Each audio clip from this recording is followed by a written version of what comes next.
Bonsoir Gérard Haraud. Bonsoir. Ancien ambassadeur de France aux États-Unis et en Israël, l'un des meilleurs observateurs de la géopolitique aujourd'hui dans notre pays. Vous publiez Leçon de diplomatie, la France face au monde qui vient. C'est chez Talendier. On va en parler dans quelques instants. D'abord, Léa Soulevitz, c'est l'heure du vrai-faux de ce soir. Et Léa, ce soir, on se penche sur la question de la dette qui nous occupe beaucoup, évidemment, avec le débat budgétaire en cours à l'Assemblée. Thierry Breton, ce matin, a trouvé les coupables. Celui qui a le plus endetté la France, c'est Nicolas Sarkozy. Il a fait 5 points de PIB par an pendant son quinquennat.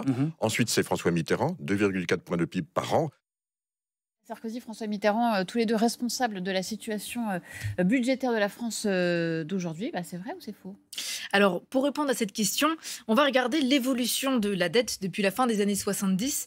Donc, vous le voyez, il y a 3 pics majeurs qui apparaissent en rouge. Le premier, c'est entre 1993 et 1995. C'est bien sous la présidence de François Mitterrand. On voit que la dette augmente le long de ces deux septennats. Et elle bondit à partir de 1993, au moment de la cohabitation donc avec Édouard Balladur. Ensuite, le deuxième pic, effectivement, il est en 2008, sous la présidence de Nicolas Sarkozy. Donc c'est vrai que c'est sous ces deux présidents que la dette publique française, elle augmente beaucoup. Mais Thierry Breton, il oublie de parler du troisième pic qui fait s'envoler la dette française et qui est donc sous la présidence d'Emmanuel Macron en 2020. Et alors, est-ce que ces pics, Léa, sont dus à la mauvaise gestion par certains gouvernements des finances de la France ? Alors, il y a sûrement des décisions budgétaires qui peuvent être critiquées, mais ce qu'ils ont en commun, ces 3 pics de dette, c'est un contexte financier mondial de crise. En 93, Édouard Balladur, il doit composer avec la crise du système monétaire européen. En 2008, c'est la crise des subprimes qui fait basculer de nombreux pays dans la crise financière. Puis en 2020, la crise sanitaire du Covid-19 qui contraint Emmanuel Macron à débloquer des aides publiques pour soutenir l'économie, ce qui donc fait bondir la dette. Donc on voit bien que quand Thierry Breton il parle de Nicolas Sarkozy et de François Mitterrand comme responsables de la dette publique, en fait, c'est quand même surtout lié ici à des crises internationales qui ont affecté l'économie de plusieurs pays. Au contexte. Et est-ce que la couleur politique, Léa, des gouvernements a une importance dans cette affaire ? Alors, il y a des économistes norvégiens et suisses qui ont publié cette étude en 2016 sur les pays de l'OCDE entre 1950 et 2007. Et en dehors du contexte économique, voici leurs conclusions. Un basculement vers la droite est associé à une hausse de la dette publique, une baisse de la fiscalité et une baisse des dépenses publiques. Donc en résumé, les gouvernements de droite, ils décident en général de baisse d'impôts, ce qui engendre une baisse des recettes publiques. Et donc ça aggrave l'endettement. Après, attention. Là, c'est des statistiques qui sont assez générales sur tous les pays de l'OCDE. Donc, ça ne veut pas dire que la dette, elle ne va pas augmenter sous des gouvernements de gauche, par exemple. Si on reprend le graphique de tout à l'heure, on l'a vu, ça a augmenté sous François Mitterrand. Puis, on voit aussi que la dette, elle a légèrement progressé aussi sous le quinquennat de François Hollande, qui pourtant, lui, n'a pas eu à affronter de crise financière internationale. Merci beaucoup Léa Soulevitz pour cet éclairage. Je rappelle que le vrai faux, l'émission, c'est chaque semaine le samedi sur France Info à midi. Gérard Haraud, vous publiez donc Leçon de diplomatie et on en a bien besoin par les temps qui courent. La France face au monde qui vient, donc chez Talendier. Vous avez été ambassadeur de France aux États-Unis, vous avez été ambassadeur de France à Jérusalem. On a envie, Tel Aviv. À Tel Aviv. Oh là là, qu'est-ce que j'ai pas dit. On a envie évidemment de commencer par vous faire réagir par cette image du président de l'autorité palestinienne ou de l'État palestinien, Mahmoud Abbas, qui est ce soir à l'Élysée, qui a tenu une conférence de presse avec Emmanuel Macron, qui a renouvelé ses promesses de mener des réformes au sein de l'autorité palestinienne, de tenir des élections. On a aussi une annonce ce soir de la création d'un comité conjoint pour élaborer la constitution de l'État palestinien, donc que la France vient de reconnaître. Que nous dit cette visite, Gérard Haraud ? D'abord, souvent, on réduit l'initiative française à la question de la reconnaissance de l'État palestinien, alors qu'en réalité, il y a eu pendant plusieurs mois toute une série de réunions, de mesures. L'objectif, en gros, c'est de créer un interlocuteur à Israël. C'est-à-dire de prouver à Israël qu'il a en face de lui un État palestinien, donc ce qui veut dire des élections, puisque Mahmoud Abbas n'a pas fait face au corps électoral palestinien depuis 2006, mais également une constitution. Abbas a condamné le Hamas et l'ensemble du monde arabe et un certain nombre de pays, notamment la Grande-Bretagne, l'Australie, nous ont suivis pour essayer de dire aux Israéliens, qui souvent affirment qu'ils n'ont pas d'interlocuteur sérieux, de dire non, vous avez en face de vous une autorité palestinienne révigorée, relégitimée par des élections. Oui, parce que pour l'instant, c'est un interlocuteur sérieux. C'est difficile de le dire comme ça, en parlant d'un homme qui n'a pas fait face, comme vous l'avez rappelé, aux élections depuis presque 20 ans.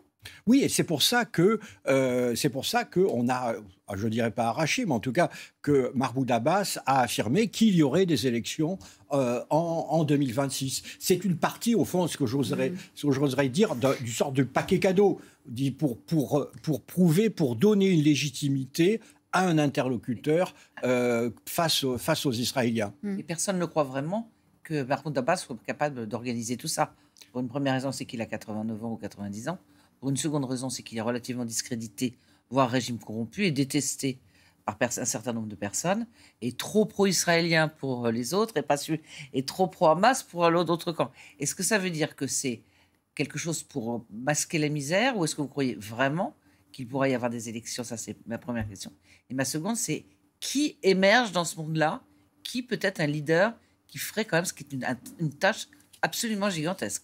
Alors, c'est pas un cache-misère. D'une certaine manière, je dirais, c'est... Non, non, mais voyez, voilà. Je dirais plus sérieusement, c'est dans une situation désespérée. Vous savez, j'avais l'habitude de dire à mes collaborateurs qui trouvaient qu'une de mes idées n'était pas bonne, je disais, proposez quelque chose d'autre. Aujourd'hui, qu'est-ce qu'on peut essayer de proposer pour mettre un terme à cette situation absolument désespérée? Et donc, vous avez cette autorité palestinienne, et j'adhérerai à tous les qualificatifs dont vous l'avez entourée, et une autorité palestinienne qui est prise en main un peu il faut bien dire, par les monarchies arabes, pour aller de l'avant, et ils disent, et ça je crois qu'ils peuvent l'organiser, organiser des élections. En réalité, moi j'ajouterais un obstacle beaucoup plus fort que tous ceux que vous venez de citer, c'est évidemment l'État d'Israël. Israël ne veut pas d'avoir d'interlocuteur palestinien, parce qu'un interlocuteur palestinien, ça remet sur la table la question d'un État palestinien, et Israël ne cesse de répéter qu'il ne veut pas d'État palestinien. Donc, je dirais que je ne parierais pas grand-chose, mais... Franchement, en même temps, je ne vois rien d'autre. Je ne vois pas d'autres solutions ou d'autres tentatives de sortir de l'impasse actuelle. Emmanuel Macron qui a changé d'avis sur la question de la reconnaissance de l'État palestinien. Vous lui reprochez d'ailleurs dans le livre d'avoir souvent changé d'avis en matière de diplomatie. Il a bien fait de changer d'avis cette fois-ci sur ce sujet? Je dirais qu'il est arrivé à la conclusion, à une conclusion devant le blocage total du côté israélien, qu'il fallait chercher une solution ailleurs. Alors ça a pris un certain temps parce que, contrairement à ce que beaucoup pensent, je dirais que les instincts du président de la République sont plutôt pro-israéliens. C'est un ami d'Israël, mais il en est, et la raison pour laquelle il ne s'engageait pas dans la voie de la reconnaissance. Mais étant donné la situation, étant donné qu'Israël n'offre pas la moindre voie vers un processus politique, je pense qu'il s'est résolu à s'engager dans cette...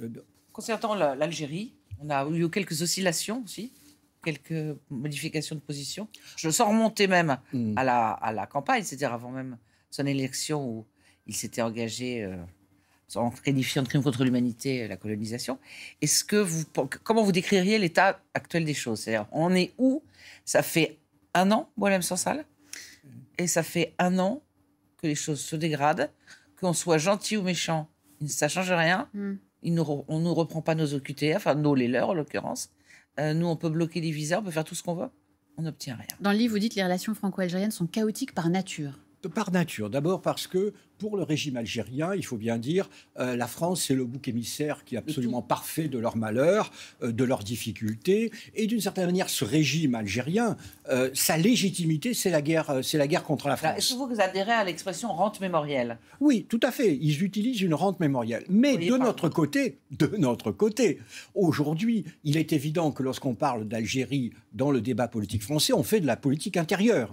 On est dans la politique intérieure. C'est pas tellement les quelques survivants de l'OAS, que je connais bien puisque je suis Marseillais, c'est aujourd'hui la cause, l'immigration, l'islam, tout ça, ça permet à une certaine droite française de taper sur l'Algérie qui est à la fois la source de l'immigration et un pays arabe. Mais le problème, c'est que la conséquence, c'est que plus vous engagez dans cette voie de la polémique publique, plus vous êtes sûr de ne pas libérer Boualem Sansal.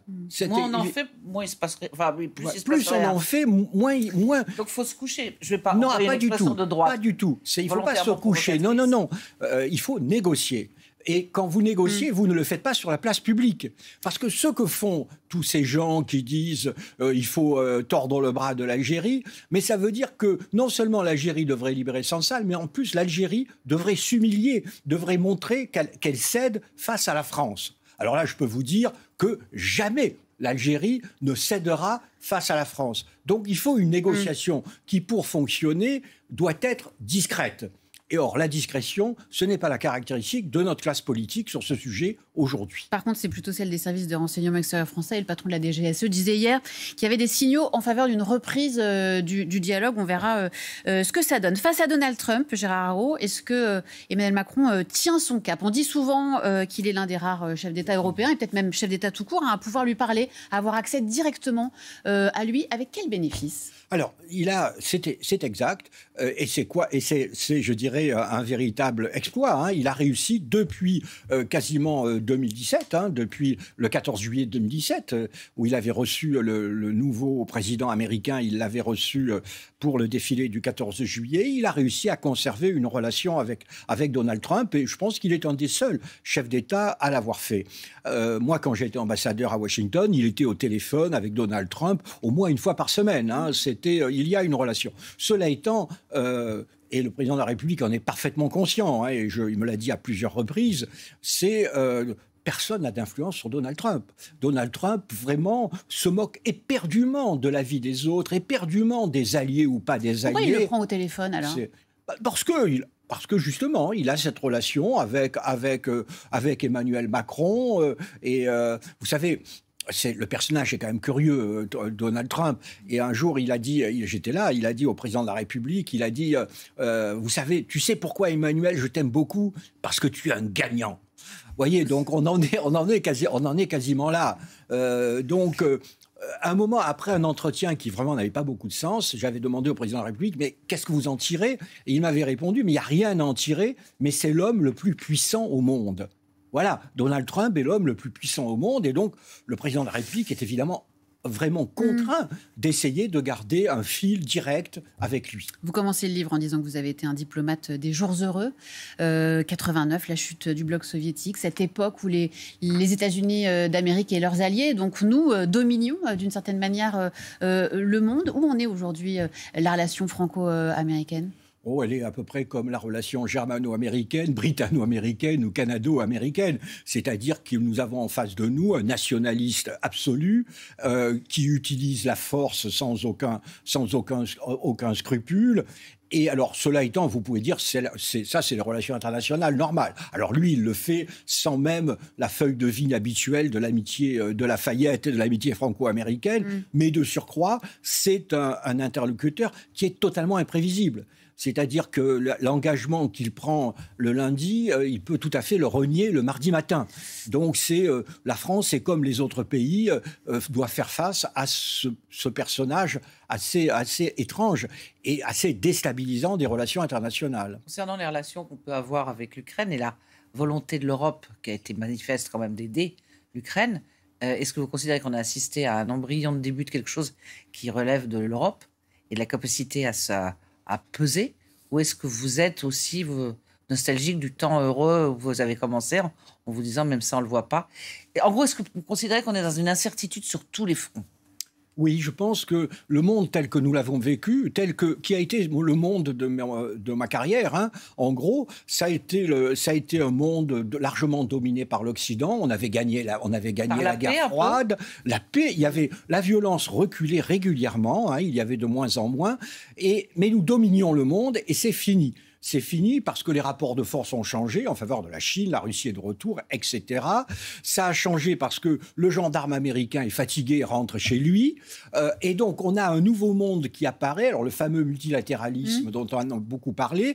Moi, en tout cas, je n'en sais qu'une chose de ce multilatéralisme, c'est qu'il ne sera pas dominé par l'Occident. C'est la fin du moment occidental. Et il n'y aura pas de retour en arrière. Il n'y aura pas de rupture en arrière, parce que les rapports de force ne vont pas s'améliorer au profit de l'Occident, et même ils peuvent, à mon avis, s'aggraver encore, et parce que le retrait américain, il ne dépend pas de Donald Trump. Ce sont les États-Unis qui sont des pragmatiques et qui se disent, pour nous, c'est l'Asie qui compte, c'est plus l'Europe. L'Europe, pour les Américains, est en train de devenir une périphérie du monde. La sonnette d'alarme qui a été tirée par le chef d'état-major en disant, en gros, qu'il fallait tous qu'on se prépare à l'idée d'avoir un conflit ouvert, c'est-à-dire de la guerre, avec la Russie.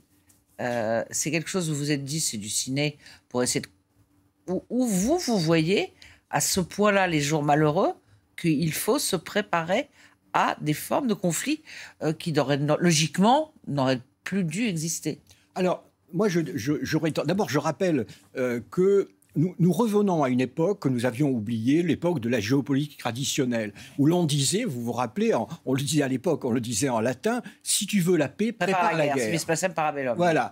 Et donc, d'une certaine manière, le général Mondon donc dit simplement ça, en disant la seule manière d'être sûr qu'il n'y aura pas de guerre, c'est d'avoir les moyens. On l'autorise à le dire, il le dit et il en fait une forme de publicité, enfin de publicité au sens noble du terme, c'est-à-dire que c'est une expression publique. Donc, est-ce qu'on est fondé à s'inquiéter ou c'est juste une façon de nous mobiliser au cas où ? Non, c'est une manière aussi d'envoyer un message aux ennemis possibles de l'Europe, hein, et de la France en particulier, en leur disant déjà, nous serons prêts. Voilà, c'est si tu veux la paix, prépare la guerre, c'est-à-dire dissuade le pays, l'adversaire potentiel de t'attaquer. Vous dites nous devons réapprendre à parler la langue de l'adversaire et vous dites aussi il faut accepter de se salir les mains face à la Russie qui est notre principale menace aujourd'hui. Ça veut dire quoi ? Alors ça veut dire au fond dans ce monde nouveau que nous ne dominons pas, nous sommes obligés de parler maintenant avec des pays qui ne partagent pas toutes nos valeurs, vous voyez. Et donc, le monde en a assez du soldat américain et du missionnaire européen. En gros, le monde en a assez des leçons que nous déversons sur le reste du monde. Et donc, nous devons nous salir les mains, nous devons parler à des dictateurs, nous devons parler à Poutine.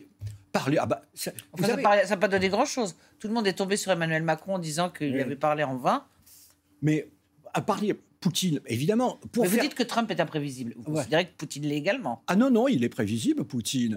Au fond, qu'est-ce que ça veut dire, ce qui se passe ? Vous avez un Trump prêt à toutes les concessions sur l'Ukraine. Hein. Donc, Poutine ne s'en contente pas. Jamais... Et donc, pourquoi ? Ça veut dire que Poutine, c'est l'analyse, hein, Poutine pense qu'il peut gagner la guerre. Voilà. Mais aller plus loin que gagner la guerre face à l'Ukraine ? Non, je dis pour le moment gagner la guerre face à l'Ukraine. Pour moi, je pense que c'est ça la conclusion. Et c'est vrai. Lavrov vient encore, je crois, aujourd'hui ou hier, de faire une déclaration incendiaire sur le thème nous voulons la dénazification, la neutralisation, c'est-à-dire la vassalisation de l'Ukraine. Voilà, les Russes aujourd'hui pensent qu'ils peuvent la gagner. Et ils ont raison de le penser ? Vous savez, ils sont convaincus et que tôt ou tard, Trump se retirera de ce conflit qui ne l'intéresse pas et qui n'intéresse pas les intérêts vitaux des Américains. Et par ailleurs, Poutine considère que les Européens ne mourront pas pour l'Ukraine, que les Européens sont des nains qui ont peur de la Russie et qui ne mourront pas pour l'Ukraine. Donc, l'armée ukrainienne est quand même à la peine. Et donc, le calcul de Poutine, dans sa rationalité russe, hein, peut être considéré comme rationnel. Il peut en effet aujourd'hui gagner la guerre. Qu'est-ce qu'il faudrait ? Il faudrait justement... Considérer qu'on est des pleutres, c'est peut-être une considération, mais il n'y a pas... Si on continue à fournir des armes, et il ne s'agit pas d'aller mourir pour Kiev, il s'agit de... Même les armes, hein, nous ne fournissons pas assez d'armes, et notamment en termes d'aviation.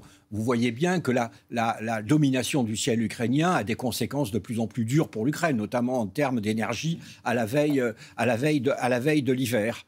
Donc, il faudrait, lorsqu'on parle, il y a des mouvements pour créer... pour avoir la protection de l'espace aérien ukrainien, ça pourrait être une solution partielle et qui serait un message fort à l'égard de la Russie sans qu'on s'engage, sans que des soldats ou des Français meurent sur le sol ukrainien. Mais les opinions publiques européennes, à l'évidence, n'est-ce pas, comme je l'ai dit, ne veulent pas consentir les sacrifices nécessaires, sacrifices financiers notamment nécessaires. Nous soutenons... On a un budget de la défense qui augmente énormément et qui est protégé, qui est... Ah oui, mais ce n'est pas un budget pour l'Ukraine, hein, c'est un budget de la défense, et c'est surtout le budget de la défense allemand. Au train où vont les choses, dans 10 ans, le budget de la défense allemand sera le double du budget de la défense français. Je dis ça, je dis rien. Quelques mots de la situation au Mali, Gérard Haro. On assiste à une dégradation visiblement très grave de la situation, avec des djihadistes du groupe de soutien à l'islam et aux musulmans affiliés à Al-Qaïda qui sont en train d'imposer, d'asphyxier l'économie malienne. L'objectif visiblement, c'est de faire chuter la junte pour obtenir l'instauration d'un califat ou d'un nouveau régime qui soutiendrait un califat. Ça veut dire que toutes les opérations françaises dans la région n'ont servi à rien. Non, elle servait à quelque chose, mais les gouvernements des 3 pays concernés, le Mali, le Burkina Faso et le Niger, ont décidé d'expulser les forces françaises. Lorsque les Français étaient là, les djihadistes, précisément, ne menaçaient pas Bamako, puisqu'on a envoyé les soldats en 2013 pour protéger Bamako. C'est le choix des gouvernements locaux, et je dirais que d'un point de vue français, nous n'y pouvons plus rien. Et est-ce qu'on s'en fiche? Alors, deuxième question, quand vous dites qu'il faut parler la langue de l'autre, est-ce qu'en gros, on se dira, il y a le pouvoir djihadiste, tant qu'ils ne viennent pas chez nous, on s'en fout, ils sont au Mali, ils sont tout autour, ils sont en train de gagner l'Afrique, ou est-ce que c'est un enjeu majeur pour l'Occident, dont on vous dit qu'il ne servira plus à rien, de voir une implantation qui n'est même pas russe, puisque Wagner aussi, c'est même plus Wagner qui est au Mali, en gros, d'avoir une zone djihadiste ou de république islamique partout. Vous savez, dans mon livre, je dis souvent, je ne suis pas là pour parler du souhaitable, mais du possible. Et voilà, quel est le champ du possible avec nos moyens, au Sahel aujourd'hui. La réalité est qu'il n'y a pas eu jusqu'ici, il n'y a pas eu d'attentats ou d'opérations provenant du Sahel portant atteinte à la sécurité de la France. C'est une première chose. Deuxième chose, quels sont nos intérêts vitaux dans cette région? Je dirais que nos intérêts vitaux sont beaucoup plus le Sénégal et la Côte d'Ivoire, qui, par leur population, par leurs ressources, constituent des pôles de développement et de stabilité. Et donc, est-ce que ces gouvernements nous demanderont de les soutenir, puisque la chute du Mali les place en première ligne? Cela étant, là aussi, le Sénégal a demandé aussi à nos troupes de partir. Tout le monde. Je dirais que c'est la fin assez piteuse de la France-Afrique. C'est pour que les femmes se fassent lapider. C'est aussi la fin d'une espèce de rêve de devoir d'ingérence. Oui, c'est la fin du rêve. C'est pas totalement. Ça voudrait dire que je souhaite que ce soit la fin. Je constate que c'est la fin. Ce sont des faits. Nous avons prouvé, comme les Américains ont prouvé, que la force militaire, finalement, ça a échoué dans de tels cas. On peut faire une très longue liste des interventions militaires occidentales qui se sont conclues par des échecs. L'Afghanistan, l'Irak, et alors là, toutes les interventions françaises au Sahel. Oui, et en même temps, vous dites, pendant des années, ça a quand même permis d'empêcher les djihadistes. Oui, ça a tenu, mais en même temps, c'était, je dirais, sans espoir, parce que ça faisait 10 ans qu'on était là-bas, on nous a chassés au bout de 10 ans, et au bout de 10 ans, ça continuait, il n'y avait absolument pas d'espoir d'une fin des opérations, et vous savez très bien qu'une armée, au début, lorsqu'elle arrive, elle est accueillie comme des libérateurs, et moi j'y étais, en 2013, nous avons été accueillis comme des libérateurs, et au bout de 10 ans, nous étions vus comme des occupants. Donc, vous concluez cet ouvrage, Gérard Haro, en disant que vous n'aimez pas qu'on fasse le parallèle entre la situation actuelle et celle des années 30, que c'est un cliché à récuser, qu'aucune doctrine aujourd'hui n'enflamme les foules, mais que la notion de communauté internationale n'a jamais été aussi faible. On vient de le constater ensemble. Particulièrement vrai, évidemment, pour Washington et pour Moscou, mais quand même, il y a Bruxelles qui est encore là, l'Union européenne qui tente de résoudre les conflits. Ça veut dire qu'il reste une voie pour la diplomatie, pour la démocratie aussi? Alors, il faut espérer. Enfin, je dirais que Bruxelles, pour le moment, je ne suis pas convaincu que ce soit auprès de l'Union européenne que l'on puisse trouver les solutions dans un monde multipolaire, dans un monde de brutes, dans un monde, comme on dit, de carnivores. Bruxelles, c'est quand même plutôt des herbivores. Non, je dirais que les Européens, pas forcément l'Union européenne, mais les Européens, vous savez, le monde, c'est pas seulement la Chine, la Russie et les États-Unis. Il y a 190 pays qui sont comme nous, pris entre l'enclume et le marteau, et qui ne veulent pas, qui sont attachés au droit international, qui sont attachés à un minimum de règles dans la vie internationale. Et je dirais que c'est à nous, les Européens, qui n'avons pas d'ambition géopolitique, d'aller parler aux Indonésiens, aux Thaïlandais, aux Mexicains, qui sont des pays importants, parce que nous partageons la même vision des relations internationales. Mais alors, il faut le faire d'égal à égal. C'est-à-dire, il ne faut pas aller voir les Indonésiens. Voilà, exactement. Merci beaucoup, Gérard Haraud. C'était passionnant. Et c'est passionnant, ces leçons de diplomatie. Donc, la France face au monde qui vient. C'est chez Talendier. Merci d'être venu nous en parler sur notre plateau. Ce soir, avant de se quitter, une erreur a été faite hier dans un sondage que nous vous avons présenté à l'antenne, un sondage sur les intentions de vote au premier tour de l'élection présidentielle. Les chiffres étaient les bons, mais l'échelle du graphique n'était pas la bonne. Voici le bon graphique avec la bonne échelle et nous vous présentons toutes nos excuses pour cette erreur. Passez une très bonne soirée et à demain sur France Info.